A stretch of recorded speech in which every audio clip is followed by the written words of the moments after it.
hoy vamos a ver el tema de las propuestas pedagógicas actuales y su aplicación en la educación guatemalteca.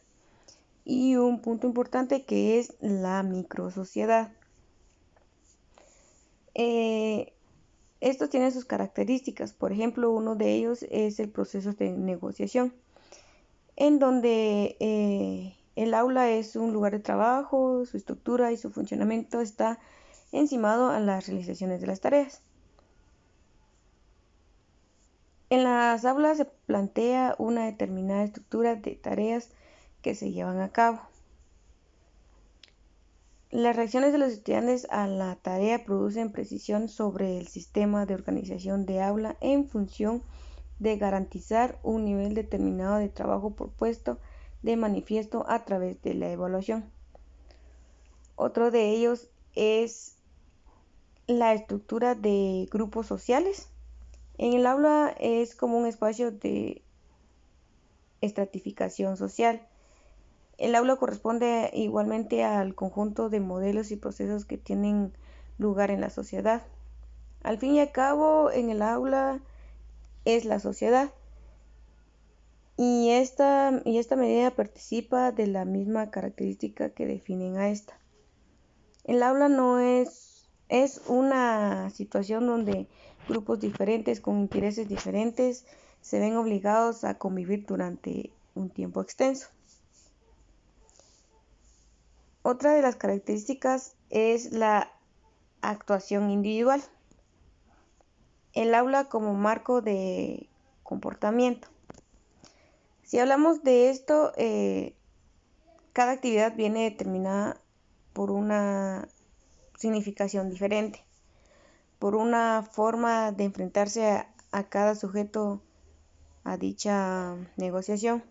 Hay que tener claro que los procesos tienen que tener un lugar interno o interior del aula.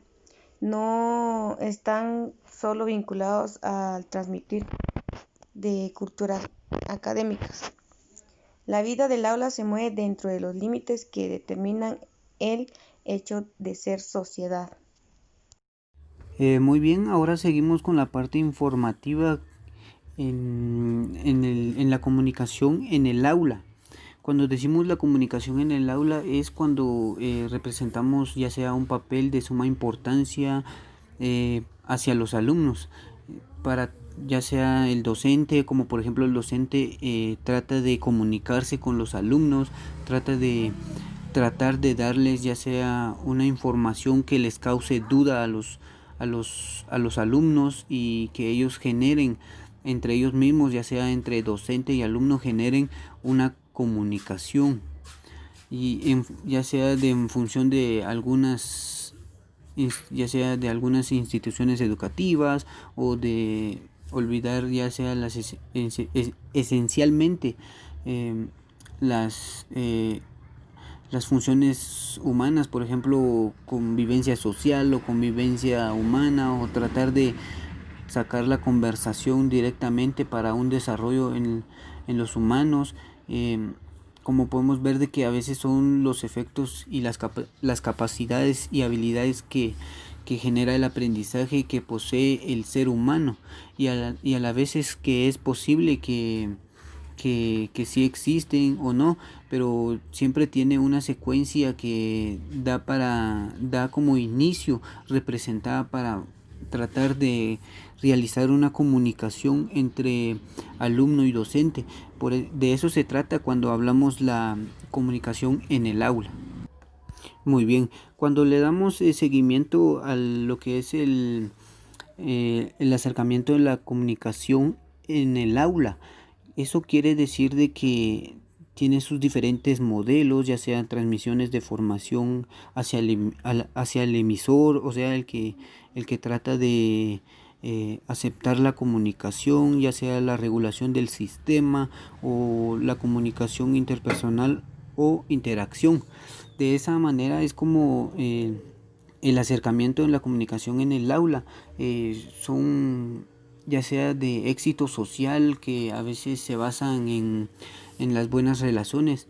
De esa misma manera es cuando tratan de apoyarse en una comunicación efectiva, y a veces se trata con factores, ya sea que facilitan la comunicación, que a veces está lo que es la comprensión y el diálogo y el saber escuchar. Cuando hablamos del diálogo es de que, por ejemplo, el docente trata de indagar, de comunicarse con los alumnos y trata de transmitir ya sea una duda o una interrogante, y de esa misma manera los estudiantes tienen que saber escuchar. Cuando se trata de saber escuchar, ellos mismos tratan de generar su propia comunicación entre sí, ya sea entre el alumno y entre el docente.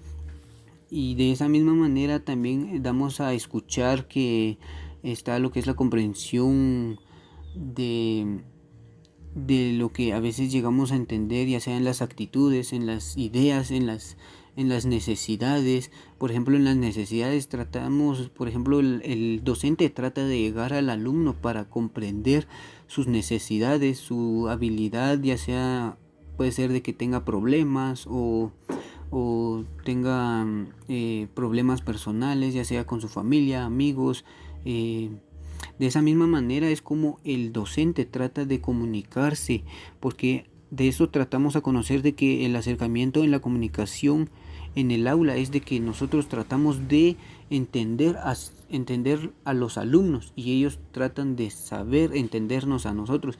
Entonces de esa misma manera es cuando nosotros damos otras, ya sea de otras personas, su propia opinión o su propio punto de vista. De esa misma manera damos a conocer lo que es la comunicación cercana en el aula. Y de igual manera también damos a entender de que la valoración personal consiste como como un concepto difícil para analizar, ya sea dentro del aula o dentro de un sistema que está muy influenciado entre la educación, que en ese momento lo que es la valoración personal, a veces nos proponemos, por ejemplo, ya sea en nuestra educación, por ejemplo, cuando dejamos un curso, nos decimos de que, por ejemplo, en el segundo semestre o en el primer bimestre me salió mal y en el segundo semestre voy a sacarlo mejor. De esa misma manera es cuando nosotros nos proponemos, le damos valor personal a nuestra forma en que nos comunicamos. De esta misma manera también lo podemos utilizar o lo ponemos como ejemplo en el estudio diariamente. A veces lo utilizamos como cuando sacamos buenas notas o malas notas, o ya sea realizamos clases o exámenes que a veces queremos sacar más y nos proponemos como valor personal, nos proponemos que tenemos que sacar lo mejor que damos a conocer. Entonces de esa misma manera es como nosotros damos lo que es la valoración personal, y como en ese punto es como nosotros damos a conocer de que la valoración personal es parte de la microdocencia más importante, porque tenemos que saber hablar y generar una comunicación importante. Muy bien, de esa manera damos a conocer de que la microdocencia se asimila con todos los diferentes conceptos que hemos hablado, hemos tratado de entender. Gracias. También podemos mencionar sobre los materiales para el estudio de la comunicación. A través de la comunicación se lleva efecto el acto educativo. Este trabajo se desarrolla en dos partes. Se dice que la primera es en la observación de las principales aportaciones que el mundo de la comunicación se ha llevado a cabo. La segunda pues podría hacerse realizar una aproximación al estudio de la comunicación en el aula. También podemos mencionar que la comunicación es una acción en la que toma parte dos o más sujetos con finalidades distintas. Se dirige a saber al otro algo que pertenece a un individuo, para intercambiar experiencias entre personas que se encuentran en una proximidad. Agradecemos su atención, espero les haya gustado el pequeño video, ya que la microsociedad es una parte muy importante en nuestra vida.